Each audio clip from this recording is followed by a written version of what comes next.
Hello mes enfers, on se retrouve aujourd'hui pour l'épisode 2 de mon calendrier de l'Avent. Alors installez-vous bien confortablement, prenez votre chocolat et on est parti.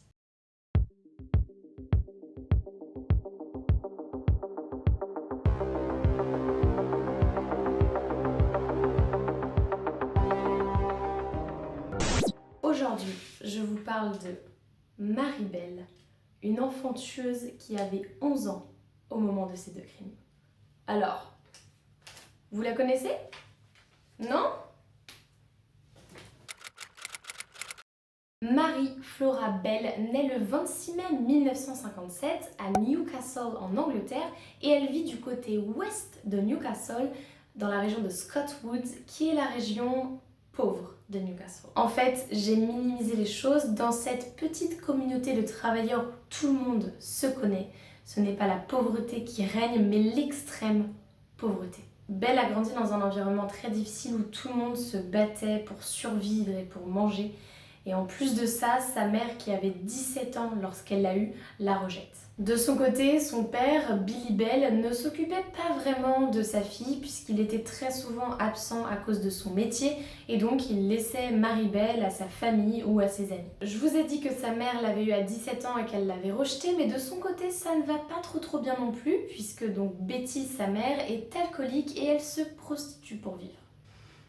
Ce ménage semble être une recette parfaite pour un désastre. Dans son travail de prostituée, Betty Bell s'était spécialisée dans le rôle de dominatrice ainsi que dans d'autres rôles du BDSM mêlant sexe et violence. Imaginez un enfant grandir dans ce cadre, c'est assez compliqué je pense, surtout qu'aussi jeune, leur esprit est très malléable. Le facteur le plus important permettant de savoir si un enfant deviendra un auteur ou une victime de violence dans son âge adulte, c'est tout simplement de savoir s'il a été victime de violences durant son enfance. Et à mon avis, Belle subissait des violences durant son enfance car des membres de la famille ont avoué que Betty Bell avait déjà tenté de tuer sa fille plusieurs fois. À l'âge de 5 ans, Belle a elle-même subi une agression sexuelle et elle était aussi prostituée pour subvenir aux besoins de sa famille. Je remarque quand même que depuis le début de mes vidéos, les tueurs en série proviennent d'horizons d'agression sexuelle et de prostitution.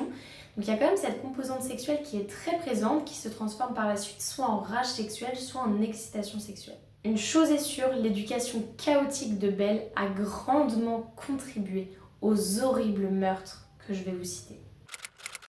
Le 25 mai 1968, la veille de ses 11 ans, Belle tue Martin Brown. Le corps de cet enfant de 4 ans a été retrouvé dans une maison abandonnée avec de la salive et du sang sur le visage. Au début, les enquêteurs pensent qu'il s'agit d'un accident, mais une enquête approfondie leur permet de voir qu'en fait, Martin Brown a été brutalement étranglé. La police ouvre bien évidemment une enquête pour ce meurtre et ça sème la panique chez tous les habitants. Et contrairement à ce que pensaient les enquêteurs, Marie-Belle a agi seule et a tué Martin Brown seule. Quelques jours plus tard, dans les poubelles d'une école de quartier, on découvre des lettres anonymes revendiquant le meurtre de Martin Brown. Il y avait 2 écritures différentes, la syntaxe était douteuse, il y avait de nombreuses fautes d'orthographe, donc la police prend cette information, cette preuve, avec des pincettes. Après le meurtre de Martin Brown, Belle ainsi qu'une de ses camarades de 13 ans, Norma Bell, alors elles ont le même nom de famille mais elles ne sont pas de la même famille, elles sont juste amies, elles décident de devenir un peu thug et elles vandalisent une pépinière.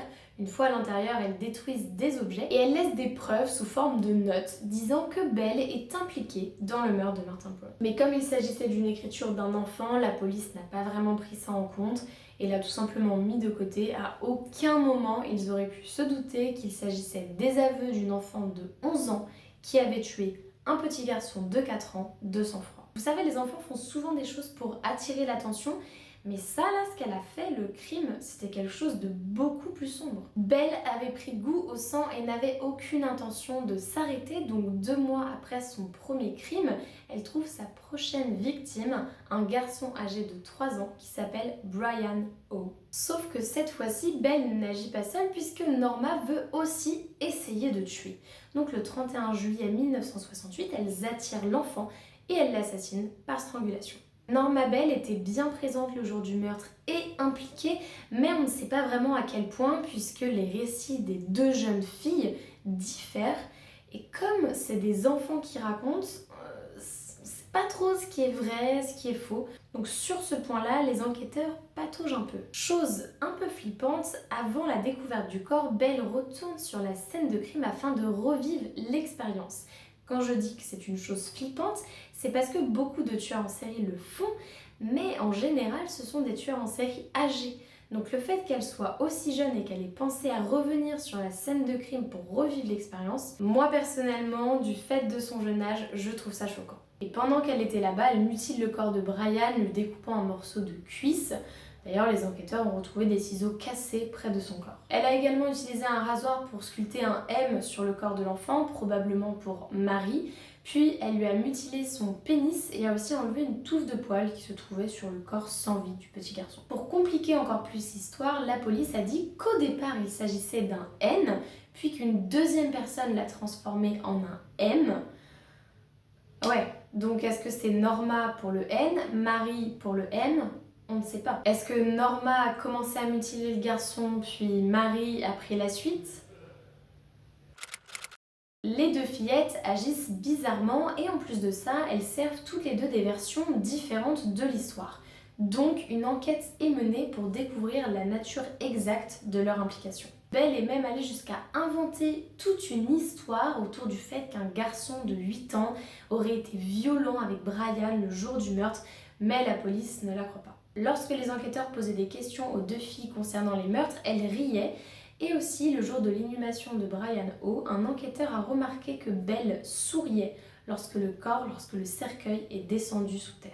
Finalement, Norma a dit à la police qu'elle avait vu Belle commettre le meurtre de Brian O. Les deux filles ont d'abord été accusées d'homicide involontaire coupable et bien que les charges retenues contre Norma aient été retirées, Belle a été condamnée d'une peine de détention indéfinie. Belle a passé 12 ans de prison pour responsabilité réduite compte tenu de son âge et a été libérée à l'âge de 23 ans en 1980. On lui accorde un nouveau nom et l'anonymat nécessaire et elle retourne vivre chez sa mère Betty malgré le fait que leur relation soit toujours agressive. Un jour, elle rencontre Bob, un homme plus jeune qu'elle, et avec lui, elle aura une fille le 25 mai 1984, soit 16 ans après son premier assassinat.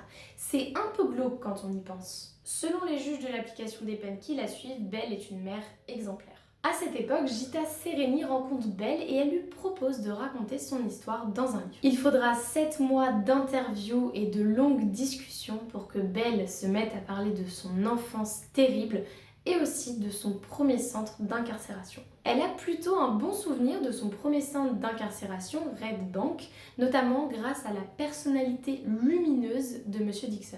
Elle a souvent été la seule fille parmi les garçons avant son transfert dans la prison de Stial en 1973. Elle évoque également les maltraitances de sa mère, la prostitution forcée et aussi, pour la première fois, l'aveu du meurtre de Martin. Il découle de cette rencontre la production d'un des livres à la fois les plus complexes, subtils, étonnants et dérangeants. Une si jolie petite fille a été publiée pour la première fois en France en 2014, mais sa biographie choque et dérange toujours autant, si bien que des librairies de Newcastle refusent de la vendre. Elle est depuis, avec d'autres meurtriers, le symbole du mal absolu en Grande-Bretagne.